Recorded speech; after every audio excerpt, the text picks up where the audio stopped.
Hello and welcome back to Rev Endurance Sports and another edition of What is in Our Stand today. Today we're going to discuss how to size a chain when installing it and some of the things that might affect the length of the chain that you're using. So before we get started, if you would please subscribe to the channel, that would be very, very helpful. Trying to grow this channel just so that I can provide a lot more content to you. That way I have a lot more time to provide the content to you. So what we talk about here on this channel is just ways to help you become either a better home mechanic or at least understand the principles behind some of the things that the mechanics may tell you when you drop off your bike. At least you understand when they say this needs to get replaced because of this reason.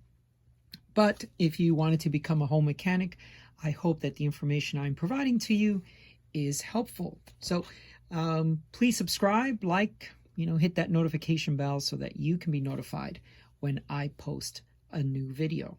Okay, so this particular bike is going to be a 10-speed drivetrain, so we're going to install a 10-speed chain on it.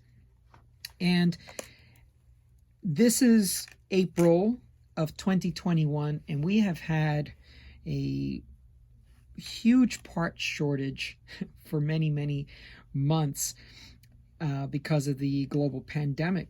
So while these components are Shimano, we are ending up with a KMC chain, but it works very well. I run a KMC Gold chain on my personal bike, so it's a quality product, and Shimano chains are many months out as far as lead time. So this is the chain we're going to install. This is the tool we are going to use to cut the chain, and this is a Shimano tool, and this tool is good for just about all the sizes going backwards. So it says 11 speed on here, but it's good from 11 speed up to 6 speed. Hopefully you can see that there. All right. And then once we cut the chain to size, we'll use these pliers to lock it into place. This is also a way to remove the chain when you squeeze the links together. Okay, so let's look at the chain, because what's important to note here is that this chain will come longer than you need, right? So I don't know if people know this, but chains are cut to size, and Shimano chains used to come in 116 links. And now what I've noticed is a lot of the chains are coming in 126 links. And this is what they call a link, right? From rivet to rivet. Okay, so let's look at how we size the chain. And there's a couple of different ways, and it just depends on who you see doing it. So the way I learned, and has worked very well for me, is, let's talk about routing the chain first, because we have to make sure we do the routing properly. So on the rear derailleur, there are two pulleys. The bottom pulley is called a tension pulley, and the top pulley is called a guide pulley. And the easy way to remember that is, as the chain comes off the cassette, the guide pulley will guide the chain into the rear derailleur. Just one way to remember that.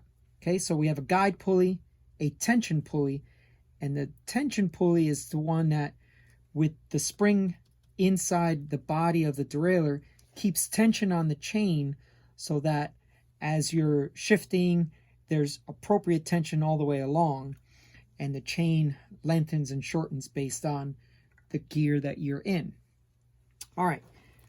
But what's important about this cage is there's a little tab here, and I often find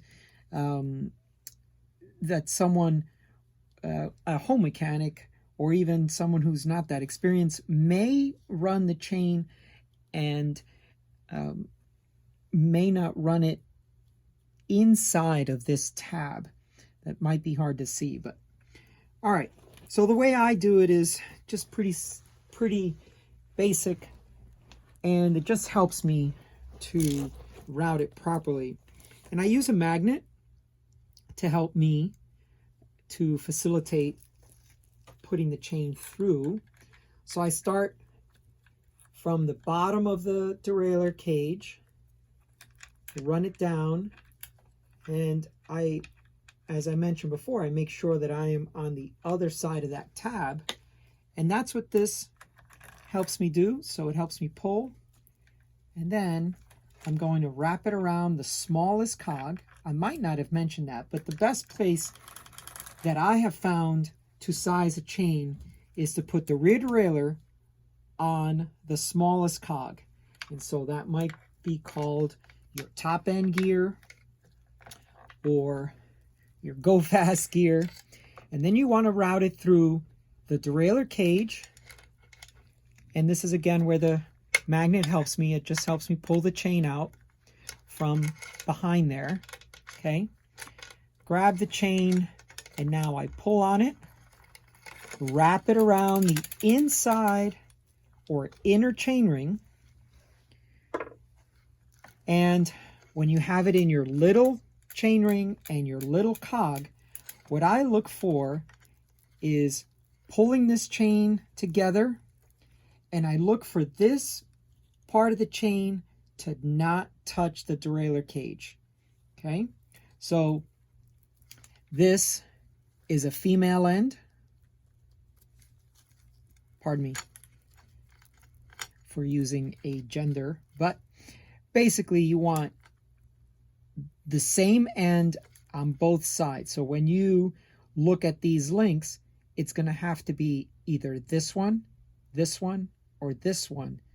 These rivets are the ones that you're going to have to push out, because when you put in your snap link, that's where that's going to go. So if you pop this guy out, then those two would look the same and it would attach there. So I look and I pull on it, and my best guess is that that's where it would be a good length.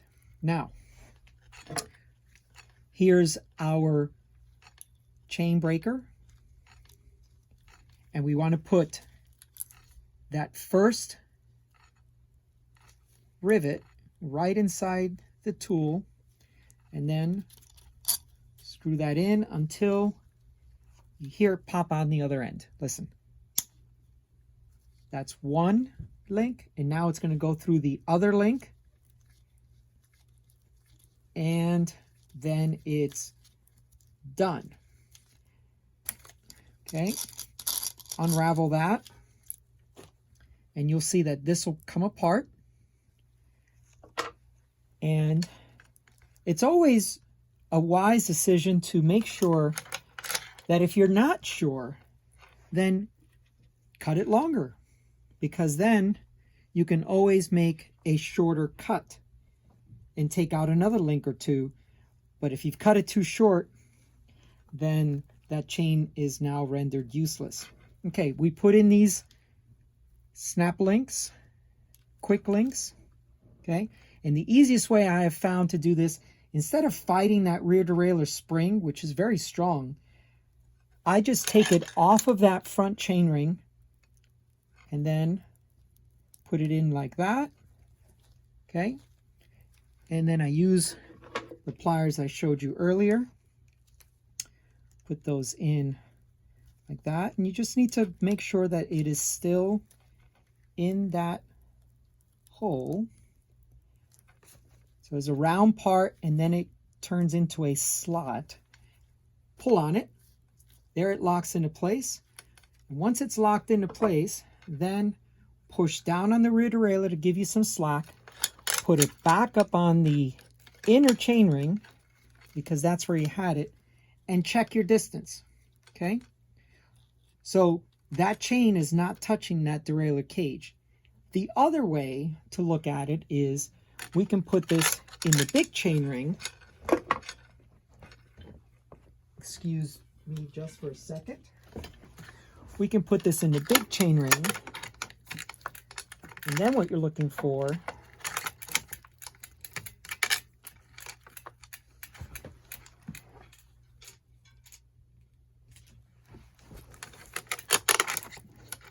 excuse me just a second, because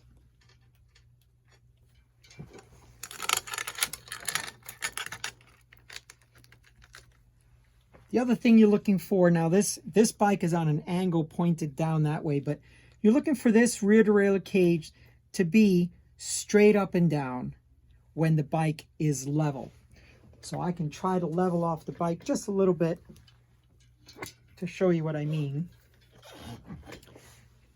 And see, that's a nice angle for that to be in. Okay, so today we discussed how to install a chain, how to cut it to size, how to measure it before you cut it to size, I should have said, the tools we used, which was in this case, the Shimano 6-speed to 11-speed chain breaker, and the pliers to lock your quick link into place, and the small magnet that I used just so that I could feed it through the drivetrain parts. Okay, that's all for today. I hope you found the information useful. Hopefully you want to grab some tools and do something simple like this on your own. Make sure that you measure twice, measure 3 times, and only cut once. And always a clean drivetrain when you put on a new chain.